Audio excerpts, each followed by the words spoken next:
60 ya. Kalau pegawai negeri golongan 1A, 1B, 1C, 1D, 2A, 2B, 2C, 2D, 3A, 3 16 ya. Nah, kalau cinta itu 60 rankingnya.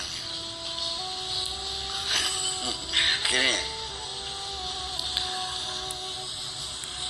kita melihat sesuatu bunga yang indah, saya mengaguminya, belum mencintai. Saya melihat perempuan cantik jelita, belum mencintai, namanya baru mengaguminya. Bahasa Arabnya, tapi sudah dalam wilayah cinta. Itu bahasa namanya al-wuddu. Al-wuddu. Mengagumi karena cantiknya, karena baiknya, karena dermawannya dan sebagainya. Itu al-wuddu. Nah, kalau kita sudah mulai sering ingat kepadanya, namanya merindukannya, itu juga sudah namanya cinta, tapi namanya al-ishqu, namanya al-ishqu. Nah, kalau sudah rindu, sudah ketemu, SMS-an, ketemuan, sampai nginep bareng, tidur bersama, namanya al-gharamu. Okay.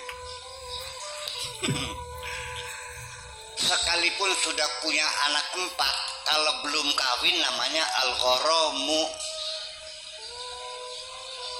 Ada di Perancis bintang film namanya Catherine Deneuve. Catherine Deneuve namanya gitu. Dia itu baru menikah setelah punya anak 4. Jadi eksperimennya sampai anak 4 dulu. Oke, cocok, pas, sehingga orang meser sepatu dicoba dulu gitu, pas baru kawin. Nah, sekalipun sudah punya anak 4 pun kalau belum nikah namanya al-gharamu. Nah, kalau sudah kawin namanya mawaddah. Ya. Adapun kalau al-hubbu itu maknanya sangat umum sekali, apa saja bisa disebut al-hubbu. Cinta harta namanya hubbul mal. Cinta jabatan hubbul jah.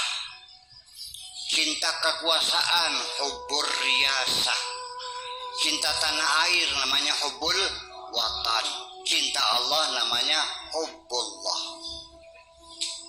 Cinta diri sendiri namanya hubbuz zat. Itu. Nah, itu kelas-kelasnya kalau hubungan antara laki dengan perempuan. Kalau dengan yang lain sama.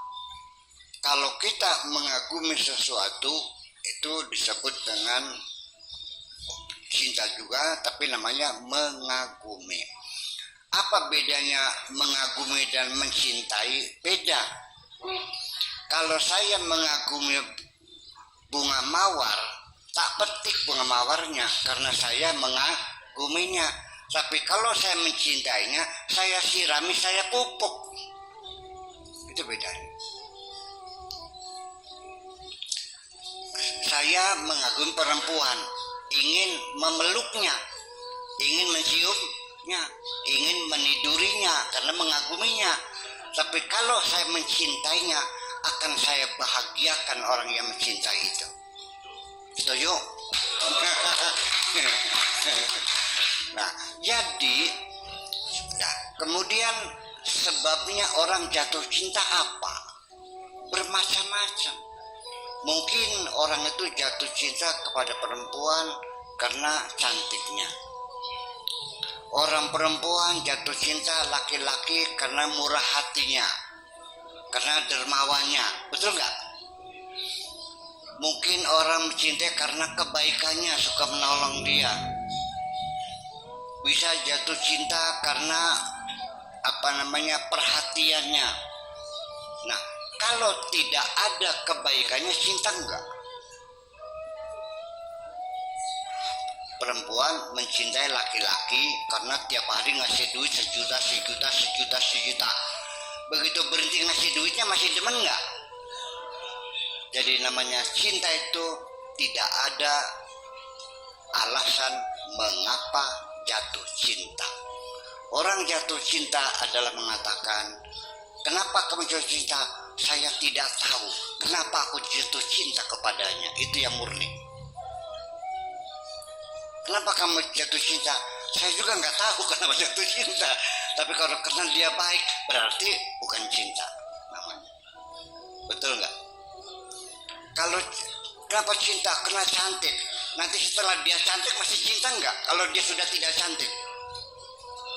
Kita mencintai perempuan karena cantiknya. Kalau sudah tidak cantik masih cinta enggak?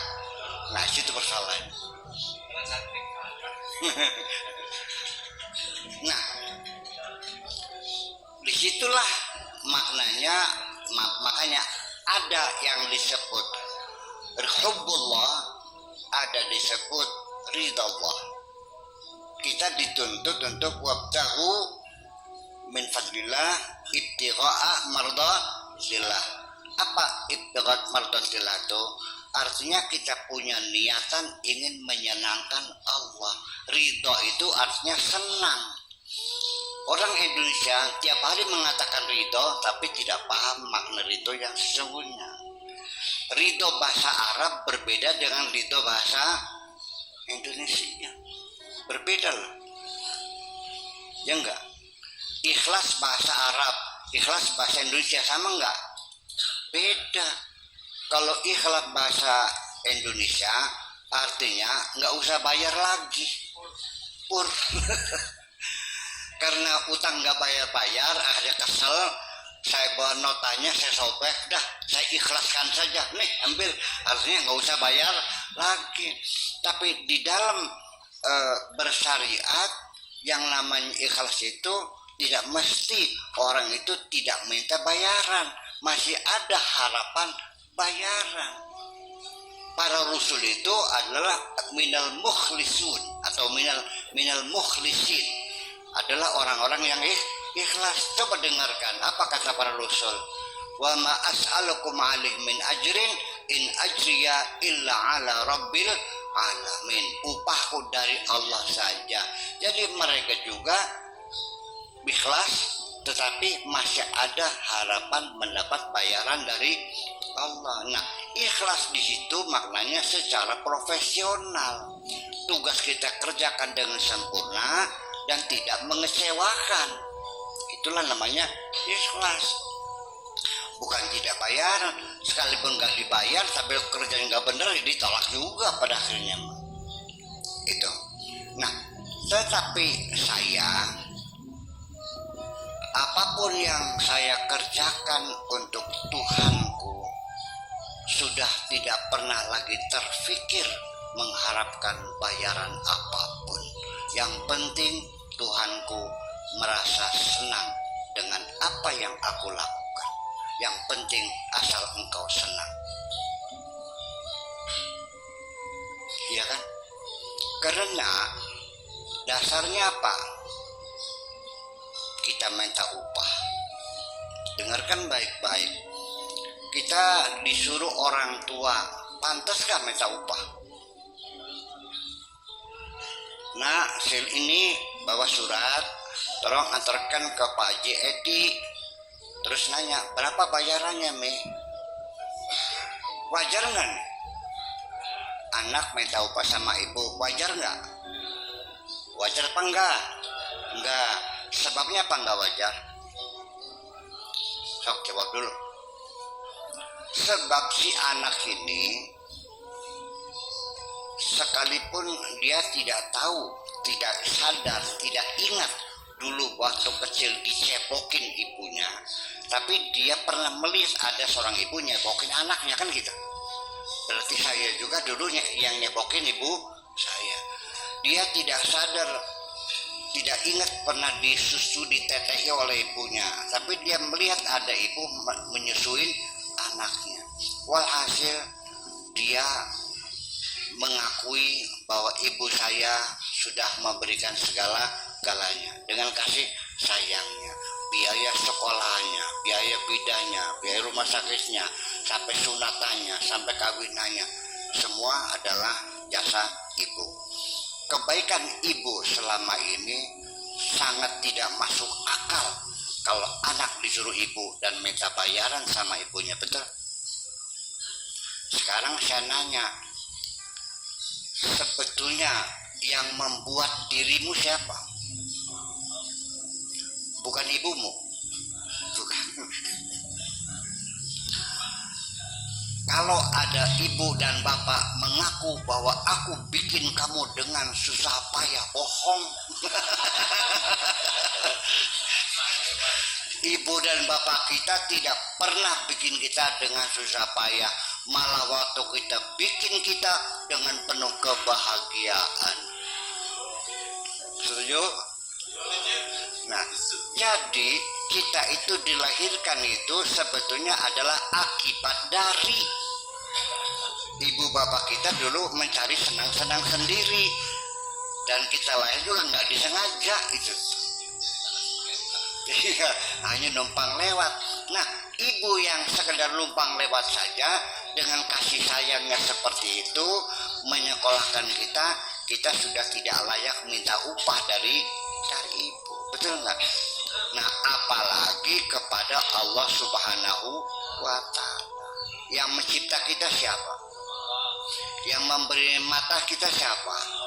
Hidung, telinga, tangan, kaki, nikmat wujud, segala macam tak terhingga. Wa in ta'uddu ni'matallahi la tuhsuha. Andaikan kau menghitung nikmat Allah pasti tidak akan terbilang. Masih pantaskah kamu minta upah kepada Allah?